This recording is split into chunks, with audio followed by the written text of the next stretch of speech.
সবাই আনন্দে লাফাচ্ছে। বাবা ভোলেনাথ কৈলাস পর্বতে আনন্দে নৃত্য করছে। বম বম বম বম ভোলে ও বাবা চলে হেলে দুলে, বম বম বম বম ভোলে বাবা চলে হেলে দুলে।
হিরণ্যাক্ষ মরে গেছে, দেবতাদের আনন্দ হলো, কিন্তু হিরণ্যকশিপুরের অর্থাৎ তার দাদার একটু রাগ হয়ে গেল না।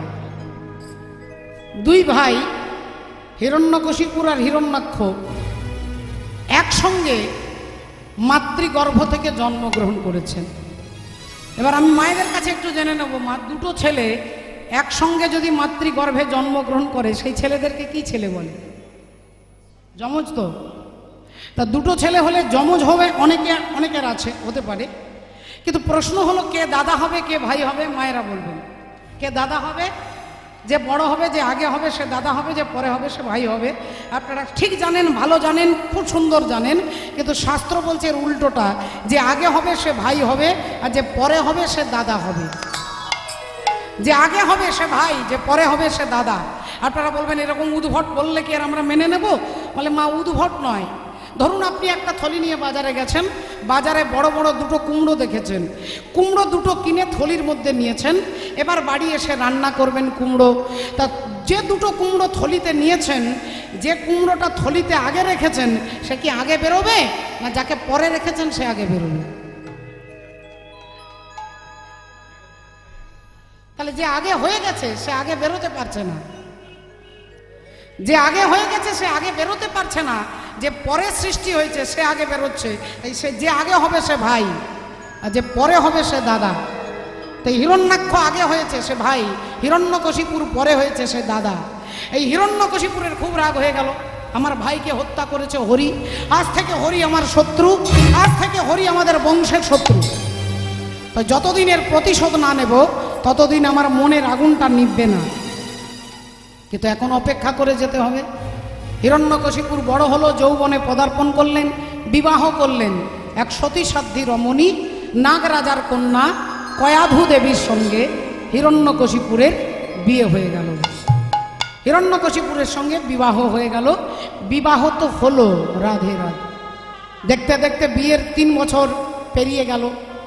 একদিন হিরণ্যকশিপুরের বন্ধুরা বলল, কিরে তুই বিয়ে করলি, তা শুনলাম নাকি তোর স্ত্রী ভালো গান করে, তোর স্ত্রী নাকি নাচ করে, তা আমাদেরকে বৌদির গান শোনাবি না, নাচ দেখাবি না? যেরকম বন্ধু বান্ধবদের কথা হয়। হিরণ্যকশিপুর বললেন আমার স্ত্রী গান গায়? বললেন হ্যাঁ। কই আমি তো জানি না। হ্যাঁ তুই জানিস, তুই আমাদের শোনাবি না বলে বলছিস। বললেন না না, তা ঠিক আছে, যদি আমার স্ত্রী গান করে, আমার স্ত্রী নাচ করে, আগামীকাল তোরা সবাই রাজসভায় আসবি, আমি আমার স্ত্রীকে এনে তোদেরকে নাচও দেখাবে আর তোদেরকে গানও শোনাবে। বন্ধুরা তো চলে গেল। হিরণ্যকশিপুর রাত্রিবেলায় কয়াধু দেবীকে ডাকছে, হ্যাঁ এদিকে এসো, এদিকে এসো। হ্যাঁ বলুন। বলছে তুমি কি গান বাজনা জানো? আগে হ্যাঁ স্বামী, আমার বাবা আমাকে ছোটবেলা থেকে গান শিখিয়েছেন। ও আচ্ছা, তুমি নাচ টাচ জানো? বললেন হ্যাঁ, নাচও তো শিখিয়েছি, আমার বাবা শিখিয়েছেন। ও তাহলে তুমি গানও জানো, নাচও জানো? তা ঠিক আছে, আগামীকাল আমার রাজসভায় তুমি যাবে, আর রাজসভায় গিয়ে আমার বন্ধুরা আসবে, আমার বন্ধুদের কাছে তোমাকে নাচ করতে হবে, তোমাকে গান গাইতে হবে। অমনি মা কয়াধুর মাথায় যেন বজ্রাঘাত হলো। মায়ের মাথায় বজ্রাঘাত হলো যে আমি অসুরদেরকে গান শোনাবো? আমি ভগবানের নামে গান গাই, আমি ভগবানের নামে আনন্দে নাচ করি, আমি অসুরদের মনোরঞ্জন করবার জন্য তো নাচ করি না। কিন্তু স্বামীর ওপরে তো বলতে পারবে না, কারণ স্বামীর না বললেও শুনবে না। তা যেখানে সোজা আঙুলে ঘিটা না ওঠে সেখানে যেমন আঙুলটাকে একটু বাঁকা করতে হয়, মা কয়াধু দেবী তিনি কি করলেন, একটু চালাকি করলেন। বললেন ঠিক আছে ঠিক আছে, কি মজা কি মজা, কালকে আপনার রাজসভাতে যাব, রাজসভাটা দেখারও আমার ইচ্ছে ছিল। আপনি কীরকম ডেকোরেশন করেছেন, কীরকম সাজিয়েছেন, আমারও অনেক দিনের ইচ্ছে ছিল, আপনাকে ভয়ে বলতে পারিনি, কারণ ওখানে তো মহিলারা যায় না। তা কালকে যখন আপনার বন্ধুদের নাচ দেখাবো, গান শোনাবো, আমারও জায়গাটা দেখা হয়ে যাবে। তো কিন্তু স্বামী, আবার কিন্তু কি বলছি, আমার তো 3 বছর বিয়ে হয়ে গেছে, গান টান বন্ধ হয়ে গেছে, নাচও বন্ধ হয়ে গেছে। তা কালকে যদি নাচ করতে হয় তাল টাল ভুল হয়ে যাবে, একটু ভুল হয়ে যাবে, আপনার বন্ধুরা আপনার বদনাম করবে। না, কালকে তোমাকে ভালো নাচ করতে হবে, ভালো গাইতে হবে। কিন্তু তাহলে তো স্বামী আজকে এই রাত্রিবেলায় একটু নাচটা একটু প্র্যাকটিস করে নিতে হবে, একটু নাচটা দেখে নিতে হবে, গানটা একটু করে নিতে হবে। তাই হিরণ্যকশিপুর বললেন ঠিক আছে, এক্ষুনি তুমি নাচটা করে নাও। মা কয়াধু দেবী বললেন ঠিক আছে, আমি নাচটা দেখে নিচ্ছি, আপনি একটু গানটা করুন আর কি। হিরণ্যকশিপুর বড় বড় চোখ করে বলে উঠলেন অসম্ভব, আমার দ্বারা ওসব গান বাজনা হবে না। মা কয়াধু দেবী বলছে আমি জানি আপনি অসুর, আপনার ভেতরে কোনো সুর নেই। না না, আমি আপনাকে কঠিন গান বলবো না, এই দেখুন আমি আপনাকে দেখিয়ে দিচ্ছি। আপনি একবার হরি বলবেন আর একটা করে তালি মারবেন, এই হরি হরি হরি হরি, কি বুঝতে পেরেছেন? একটা করে হরি বলবেন আর একটা করে তালি মারবেন, আর আমি সেই তালে তালে নাচ করব। হিরণ্যকশিপুর চিৎকার করে বলে উঠলেন অসম্ভব, যে হরি আমার ভাইকে হত্যা করেছে, যে হরি আমাদের বংশের শত্রু, সেই হরির নাম তুমি আমাকে করতে বলছো? আর কয়াধু দেবী চালাকি করেই বলছে, মাগো চালাকি করেই বলছে যাতে স্বামীকে একটু হরিনাম করাতে পারে, স্বামী যাতে একটু হরিনাম করে তার জন্য বলছে। অমনি বলে উঠলেন স্বামী, এখন তো রাত্রি হয়ে গেছে, সবাই ঘুমোচ্ছে ঢাকা দিয়ে, দরজাগুলো খোলা আছে বলে আপনি বলতে চাইছেন না তো? দাঁড়ান, আমি দরজা বন্ধ করে দিচ্ছি। এই দেখুন, এই দরজা বন্ধ করে,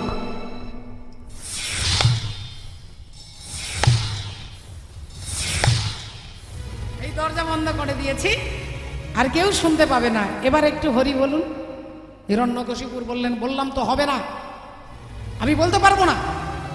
ও, আপনার অসুবিধে কোথায় বুঝতে পেরেছি, জানালাগুলো খোলা আছে। দাঁড়ান, জানালা বন্ধ করে দিচ্ছি। এই বলে জানালাগুলো বন্ধ করে দিয়েছে। এই দেখুন, দরজাও বন্ধ, জানালাও বন্ধ। এবার একটু বলুন, একটু বলুন না স্বামী, একটু হরি বলুন না। হরি বলো রাধে। তা ঠিক আছে, তুমি নাচ করো, আমি বলছি। এবার হিরণ্যকশিপুর যে কখনো গান গায় না, সে হরি বলছে, হরি হরি হরি হরি হরি হরি। এখন যতবার হরি হরি বলছে ততবার লাফাচ্ছে। হিরণ্যকশিপুরের মেজাজ গরম হয়ে গেছে, তুমি এরকম ব্যাঙের মতো লাফাচ্ছ, এটা নাচ হচ্ছে? মা কয়াধু দেবী বললেন আপনার যেমন গান হচ্ছে আমার সেরকম নাচ হবে। আপনি গানটা ভালো করে গাইলে তো আমি নাচটা করতাম। আচ্ছা, আমি আপনাকে দেখিয়ে দিচ্ছি, আমার সঙ্গে সঙ্গে করুন। দেখুন, স্বামীকে আরো হরিনাম বলাচ্ছে। স্বামী যাতে হরিনাম বলে, স্ত্রী কত কায়দা করে হরিনাম বলাচ্ছেন। হরি বল রে, হরি বল রে, হরি বল রে, বল রে হরি বল, হরি বল রে, হরি বল রে, বল রে বল রে, হরি বল রে, হরি বল রে, হরি বল রে, বল রে বল রে, হরি বল রে, হরি বল, হরি বল, হরি বল ভাই, হরি বল, হরি বল, হরি বল ভাই, হরি বল, হরি বল, হরি বল ভাই। হরি নামে বিনা জীবের আর গতি নাই, হরি নামে বিনা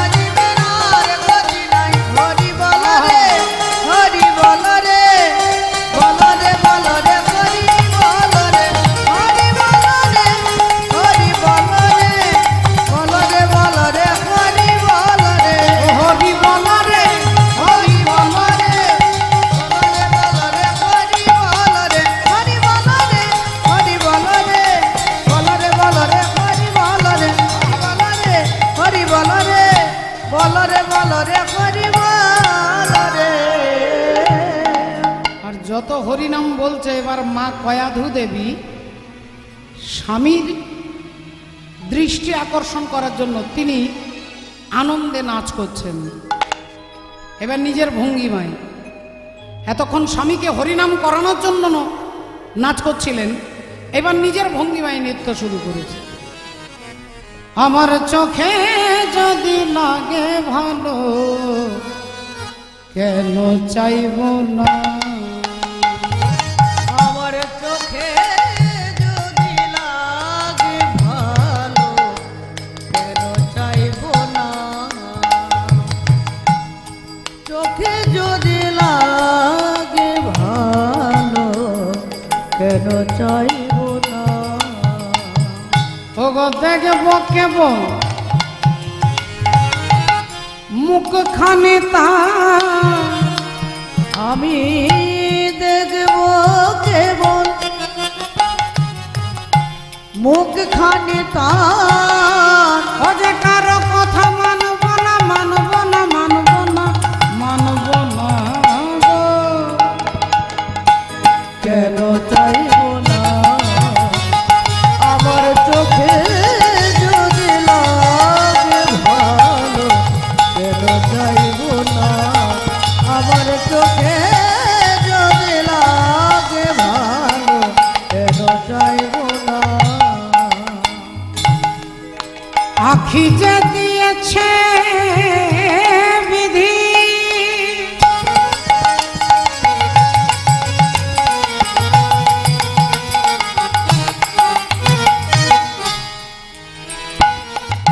বিধি রে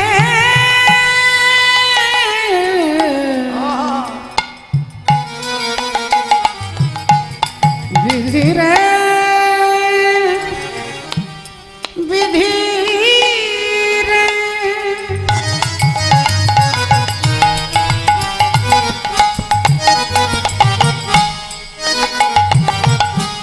আখি যে দিয়েছে বিধি,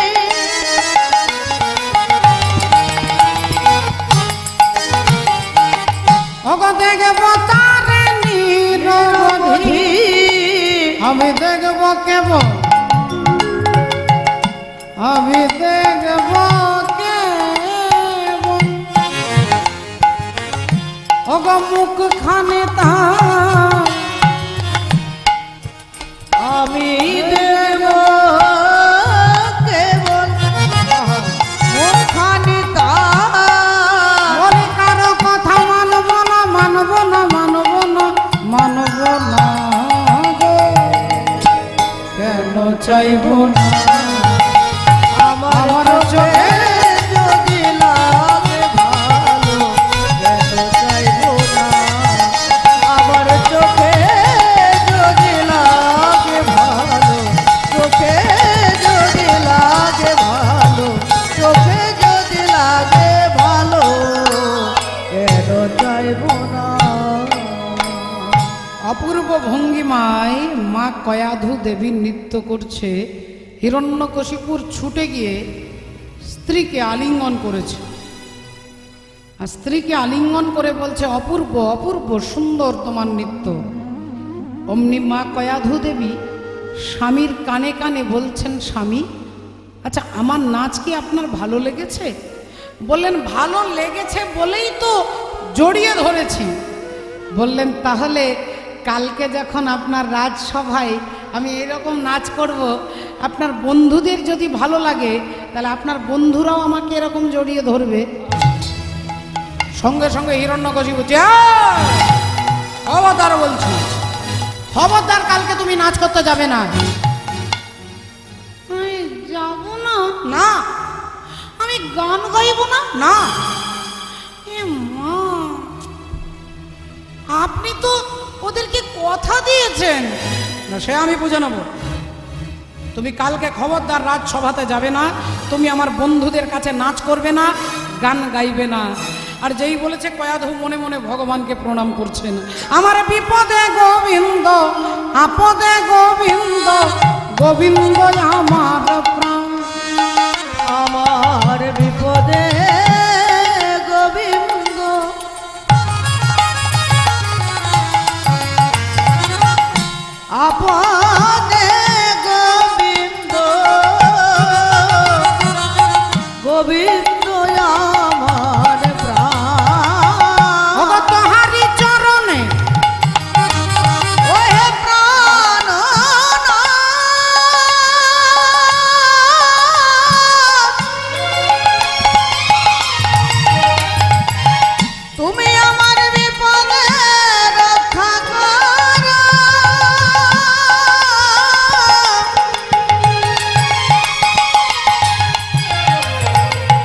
ছাড়া আর কে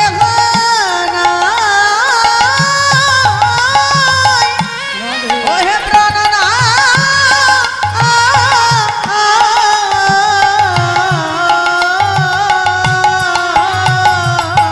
তোহারি চরণে সব চাপি আছি দাসী রাখিব মান গো রাখিবি দাসীর মান যেন চরণ ছাড়া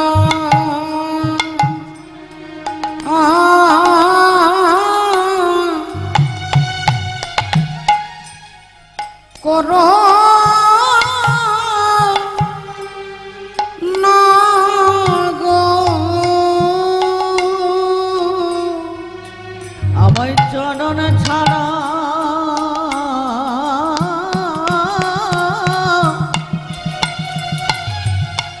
কোনা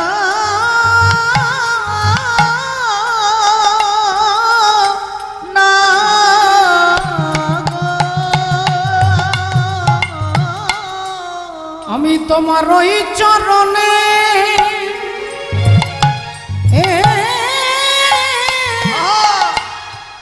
শরণ নিলাম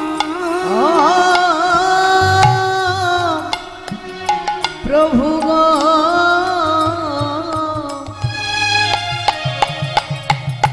আমায় চরণ ছাড়া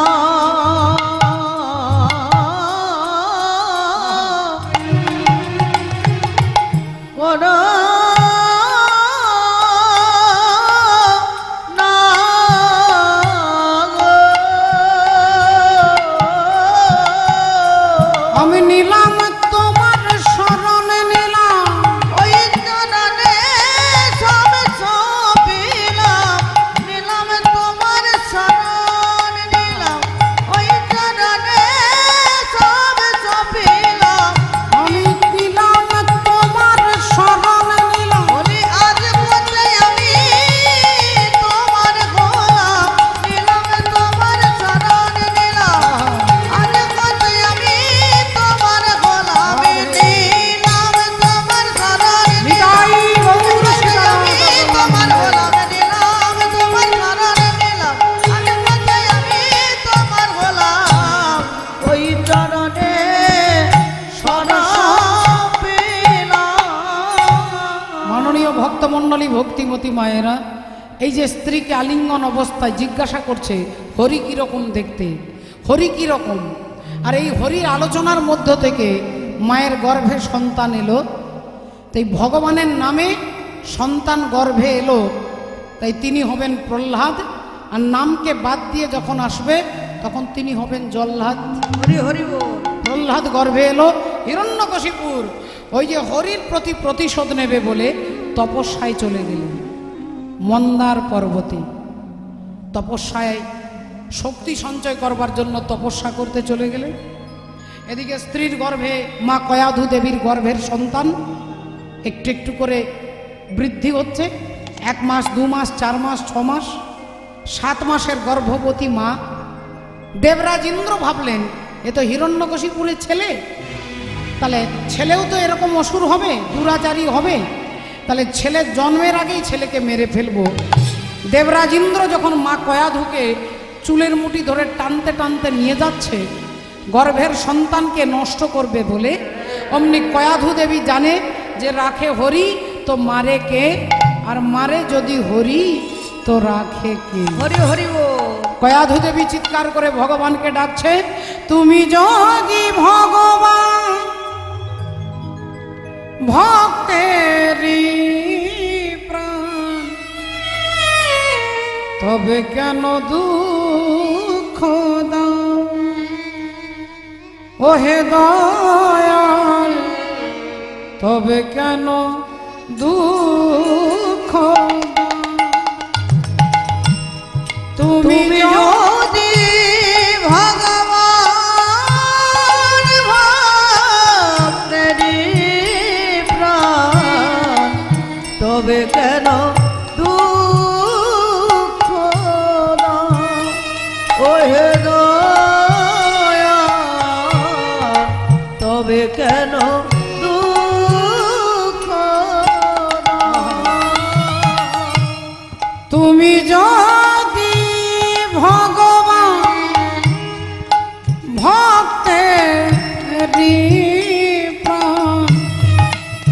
তবে কেন দুঃখ ওহে দয়াল তবে কেন দুঃখ তুমি যে কামনা তুমি যে বাসনা সকলে তোমারি দান ওহে দয়াল তুমি যে ভক্তেরি প্রাণ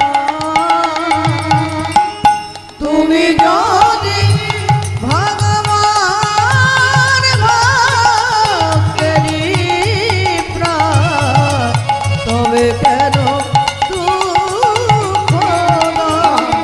ওহে দয়াল তবে কেন দুঃখ দাও? ভক্তিমতী মায়েরা হিরণ্যকশিপুরে তপস্যায় চলে যেতে তার সন্তানকে মারবার জন্য দেবরাজ ইন্দ্র নিয়ে যাচ্ছেন, কিন্তু ভগবান রক্ষা করবার জন্য কাকে পাঠালেন না দেবর্ষি নারদ। দেবর্ষি এসে বললেন, হে দেবরাজ, এ আপনি কি করছেন? আপনি যে চিন্তা ভাবনা করে অন্যায় করতে যাচ্ছেন, যে হিরণ্যকশিপুরের ছেলে হিরণ্যকশিপুরের মতোই দুরাচারী হবে, আপনার সিদ্ধান্ত ভুল। এই মায়ের গর্ভের সন্তান ইনি আপনাদের শত্রু নয়, এটি আপনাদের পরম মিত্র। একদিন আপনাদেরকে কৃপা করবেন ইনি, তাই ছেড়ে দিন, ছেড়ে দিন। দেবরাজ ইন্দ্র দেবর্ষির কথা শুনে হাত জোড় করে মায়ের কাছে ক্ষমা ভিক্ষা চেয়ে তিনি ফিরে চলে গেলেন। আর সেই সন্তান দেখতে দেখতে রাধে রাধে দেবর্ষি নারদের আশ্রমে গেলেন। মা আশ্রমে হরি কথা শোনে, ভগবত প্রসাদ সেবা করে। এদিকে দেখতে দেখতে কয়েক হাজার বছর পেরিয়ে গেল। রাধে রাধে হিরণ্যকশিপুর তপস্যায় বসে আছে। সৃষ্টিকর্তা ব্রহ্মা এসে বললেন, বলো বলো বৎস, তুমি কি চাও? আজকে যা চাইবে তোমাকে তাই দেব। হিরণ্যকশিপুর বললেন, আমি যা চাইবো তাই দেবেন? বললেন, হ্যাঁ। না তাহলে আপনি আমাকে বর দিন, আমি যেন দিনে না মরি, আমি যেন রাত্রে না মরি। তথাস্তু। আমি যেন ঘরে না মরি, আমি যেন বাইরে না মরি। তথাস্তু। আমি যেন ওপরে না মরি, আমি যেন নিচে না মরি। তথাস্তু। আমি যেন নারীর হাতে না মরি, আমি যেন পুরুষের হাতে না মরি। তথাস্তু। ব্রহ্মা বললেন, তুমি একটা লিস্ট তৈরি করো, একটা লিস্ট। তুমি যাই লিখবে লেখো, কিন্তু তুমি জানো না ভগবান যাকে মারবে, ভগবানের কায়দা বুঝবার মতো ক্ষমতা কোনো পণ্ডিত, কোনো শক্তিশালী জীব কারোর ক্ষমতা নেই। ভগবান কি কায়দা করবে? তাই তুমি একটা লম্বা লিস্ট তৈরি করো। হিরণ্যকশিপুর প্রথমেই বলেছিলেন আমাকে অমর করে দেন। ব্রহ্মা বললেন, না, এটা বাদ দিয়ে আর যা চাইবে তাই দেব। হিরণ্যকশিপুর ভাবছে, অমরত্ব যখন দিল না, কায়দা করে এমন কতগুলো বর চাইব যাতে আমি অমর হয়ে যাই। তাই লম্বা লিস্ট তৈরি করছে। ঘরে মরবো না, বাইরে মরবো না, দিনে মরবো না, রাত্রে মরবো না, ওপরে মরবো না, নিচে মরবো না, নারীর হাতে নয়, পুরুষের হাতে নয়, অস্ত্রে নয়, শস্ত্রে নয়। ব্রহ্মাজি বলে দিলেন, তথাস্তু তথাস্তু। আর অমনি আনন্দে হিরণ্যকশিপুর ভাবলো, তাহলে তো আমি এক প্রকার অমর হয়ে গেলাম। মরলে হয় ঘরে মরতাম, নইলে বাইরে মরতাম, মরবো না। তাহলে তো আমি অমর হয়ে গেলাম। বলি, আনন্দ ইয়ার ধরে না রে, আনন্দ আর ধরে না রে, আনন্দ আর ধরে না রে, আনন্দ আর ধরে না রে, আশীর্বাদের কথা শুনে আনন্দ আর ধরে না রে, ওই আশীর্বাদের কথা শুনে আনন্দ আর ধরে না রে, আশীর্বাদের কথা শুনে হিরণ্যকশিপুর মনে আশীর্বাদের কথা শুনে হিরণ্যকশিপুর মনে আনন্দ আর ধরে না রে। আনন্দ করে উঠলেন। রাধে রাধে। কিন্তু তিনি বুঝতে পারলেন না। মা, হরি বল, হরে কৃষ্ণ। ও মা, এদিকে ঘটনা কি ঘটলো দেখুন। এদিকে তিনি ফিরে এলেন, এসেই শুনলেন যে আমার স্ত্রীকে হরণ করে নিয়ে যাচ্ছিল আমার ছেলেকে মারবার জন্য দেবরাজ ইন্দ্র। তাই স্বর্গের ওপরে আক্রমণ চালালেন, দেবতাদের ওপরে অত্যাচার শুরু হলো, অত্যাচার শুরু হলো। রাধে রাধে। আর এদিকে দেখতে দেখতে দেবর্ষি নারদ মাকে কয়াধুকে আশীর্বাদ দিয়েছিলেন। মা বলেছিলেন আপনার আশ্রমে আমার সন্তান হবে, আশ্রমের পরিবেশ নষ্ট হবে। নারদ মুনি বলেছিলেন তোমার স্বামী যতদিন ফিরে না আসবে তোমার গর্ভের সন্তান গর্ভেই থাকবে। স্বাভাবিকভাবে ভক্তের ধর্ম কি, ভক্ত কি করবেন? যারা ভগবানের প্রতি আস্থা রেখে চলেন। রাধে রাধে। ঠাকুর তুলসী দাস বললেন ভক্তি মানে ভালোবাসা। একটা ছেলে তার বাবাকে ভক্তি করে, বাবা মাকে ভক্তি করে, ছেলে গুরুজনদের ভক্তি করে।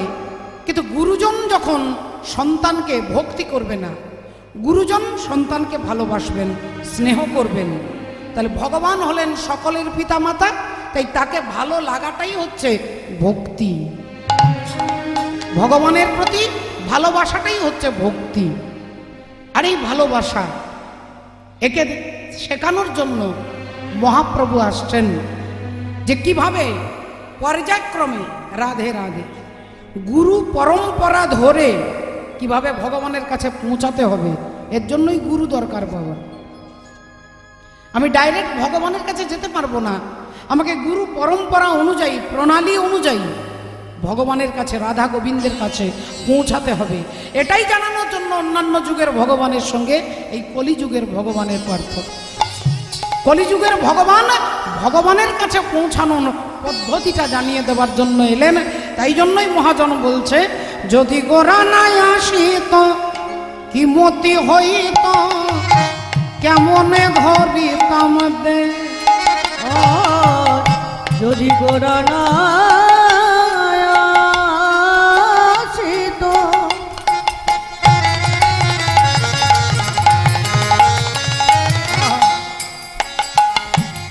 তবে কি মতি হইত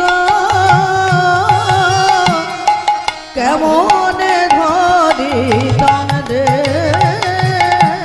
শিরাধার মহিমা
বলো বলো কে জানাতো, কে জানাতো যদি আমার গোরা নাই আসিত, কে জানাতো যদি গোরা নাই আসিত, কে জানাতো ও যে গোপন প্রেম গোপনে রইত, গোরা না আসিলে কে জানাতো গোপন প্রেম গোপনে রইত, গোরা না আসিলে কে জানাতো ওই যে গোপন প্রেম গোপনে রইত, রাধার রসামৃত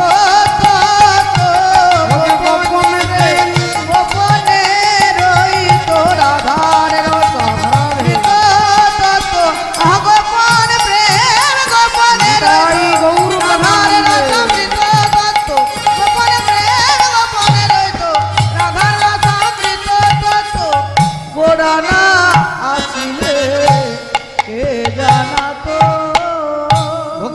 মায়েরা, ভক্তমণ্ডলী বাবা,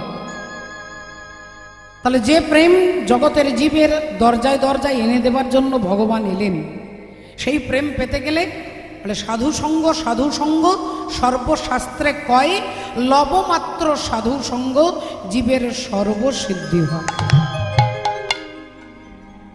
ভগবানকে দেখলেও চিনতে পারবো না, ভগবানকে ছুঁলেও চিনতে পারবো না, যতক্ষণ ভক্ত কৃপা না করেন, সাধু কৃপা না করলে ভগবানকে আমি চিনতে পারবো না।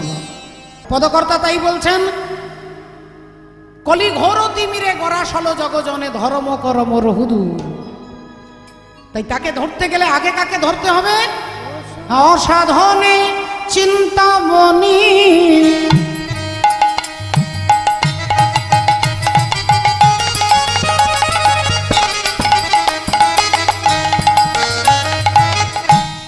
বিধি মিলাওয়ালায়ানি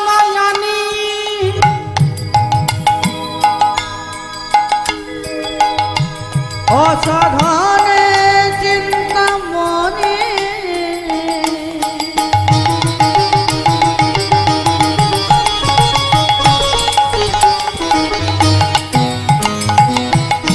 বিধি মিলাওয়ালায়ানি আমার গোরা বড় দয়ার সাগর, আমার গোরা বড় দয়ার সাগর, গোরা বড় দয়ার সাগর, গোরা বড় দয়ার সাগর। আমি এমন দয়াল আর দেখি নাই, আমি এমন দয়াল আর দেখি না, আমি এমন দয়াল আর দেখি নাই, আমি এমন দয়াল আর দেখি না, যে জন যেতে সেধে হরি নাম বিলাই, এমন দয়াল আর দেখি না, যেতে সেধে হরি নাম বিলাই, এমন দয়াল আর দেখি না। ওগো গোরা বড় দয়ার সাগর, আমার গোরা বড় দয়ার সাগর, গোরা বড় দয়ার সাগর, গোরা বড় দয়ার সাগর। রাধে রাধে। শ্রদ্ধেয় বাবা ঠাকুর, তাই ভগবান গৌর সুন্দর তিনি কৃপা করে গোরা বড় দয়ার সাগর, তিনি এলেন আমাদের মতো প্রতিটি জীবকে করুণা করবার জন্য, দয়া করবার জন্য। তাই পদকর্তা এক পাশে দাঁড়িয়ে কলম দিচ্ছেন, হরি বল রাধে রাধে। বেদ বিদ্যা দুহু কিছু নাহি জানত, বেদ বিদ্যা দুহু কিছু নাহি জানত, বেদ বিদ্যা দুহু কিছু নাহি জানত, বেদ বিদ্যা দুহু কিছু নাহি জানত, যে সে যদি গৌরাঙ্গ করে সায়, আর সে যদি গৌরাঙ্গ করে সায়, আর সে যদি গৌরাঙ্গ করে সায়, নয়নানন্দেতে ভনে সেই তো সকলই জানে, নয়নানন্দেতে ভনে সেই তো সকলে জানে, নয়নানন্দেতে ভনে সেই তো সকলে জানে, সর্বসিদ্ধি কর তলে তা, আর সর্বসিদ্ধি কর তলে তার, আর সর্বসিদ্ধি কর তলে তার। তাই আজ নয়নানন্দে ভনে সেই তো সকলে জানে, নয়নানন্দেতে ভনে সেই তো সকলে জানে, নয়নানন্দেতে ভনে সকলে জানে, নয়নানন্দেতে